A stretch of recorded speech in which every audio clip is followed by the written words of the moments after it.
মধ্যমগ্রামে high স্কুলের সামনে বিস্ফোরণ। মধ্যরাতে স্কুলের সামনে হঠাৎ বিস্ফোরণ। আর একবার আপনাদের জানাই, মধ্যমগ্রামে স্কুলের সামনে বিস্ফোরণ, স্কুলের সামনে হঠাৎ বিস্ফোরণ। আরো বিস্তারিত বলবে আমাদের সঙ্গে রয়েছেন আমাদের প্রতিনিধি জিয়াউল। কি জানা যাচ্ছে জিয়াউল, কেউ কি আহত হয়েছেন এই বিস্ফোরণে? দেখো, মধ্যমগ্রাম হাই স্কুলের সামনে হঠাৎ গভীর রাতে বিস্ফোরণের ঘটনা। অর্থাৎ এক ব্যক্তি সেখানে পুলিশ সূত্রে যেমনটি খবর, বোমা নিয়ে বসেছিলেন এবং তারপরে সেখান থেকে বিকট আওয়াজ হয়। তারপরে এলাকার মানুষ দেখে রক্তাক্ত অবস্থায় এক যুবক সেখানে পড়ে রয়েছে। অর্থাৎ যে যুবক রক্তাক্ত অবস্থায় পড়ে রয়েছে তার নাম সচিদা নন্দা মিশ্রা। অর্থাৎ তিনি উত্তরপ্রদেশের বাসিন্দা। কিন্তু কি কারণে এই মধ্যমগ্রাম বয়েজ স্কুলের সামনে তিনি বসেছিলেন গভীর রাতে, তা ইতিমধ্যে কিন্তু ভাবাচ্ছে পুলিশকে।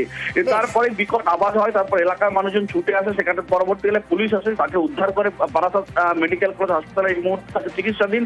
কিন্তু অবস্থা অত্যন্ত আশঙ্কাজনক। কিন্তু কেন এই উত্তরপ্রদেশের বাসিন্দা এখানেই বোমা নিয়ে বসেছিলেন তা নিয়ে ইতিমধ্যে পুলিশকে ভাবাচ্ছে। একেবারে অবশ্যই সেদিকে আমাদের নজর থাকবে। আপাতত ধন্যবাদ।